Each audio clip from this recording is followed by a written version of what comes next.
কেন্দ্রীয় আওয়ামী লীগের সাংগঠনিক সম্পাদক ও খুলনা ৩ আসনের সংসদ সদস্য এস.এম. কামাল হোসেন বলেছেন, সন্ত্রাস, নৈরাজ্য, অসামাজিক কর্মকাণ্ড, চাঁদাবাজি, মাদক সেবন, মাদক বিক্রি বন্ধ ও আশ্রয়-প্রশ্রয়দাতাদের আইনের আওতায় আনা হবে।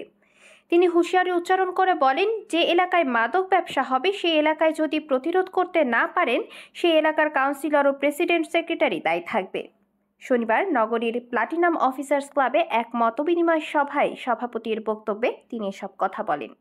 তিনি বলেন, মাদকের বিরুদ্ধে জিরো টলারেন্স, মাদকের সঙ্গে সংযুক্ত কেউ কোনো প্রকার ছাড় পাবে না। এ সময় প্রধান অতিথি হিসেবে উপস্থিত ছিলেন খুলনা সিটি মেয়র তালুকদার আব্দুল খালেক।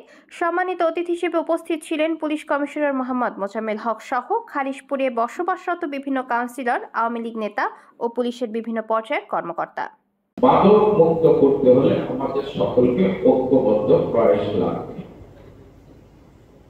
শুধু পুলিশ দিয়ে এটা যেমন মুক্ত করা যাবে না, আবার পুলিশ সহযোগিতা না করলে আমরাও উদ্যোগ নিয়ে মুক্ত করতে পারব।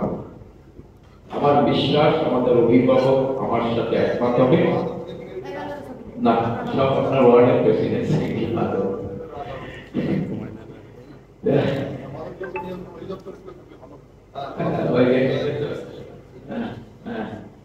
আমি মনে করি যে এইখানে আমরা যে লোকগুলো আছে প্রশাসনের, পুলিশের এবং আমরা রাজনৈতিক নেতা, আমরা যদি মিট করি এই এলাকা মাদক মুক্ত, সন্ত্রাস মুক্ত হবেই।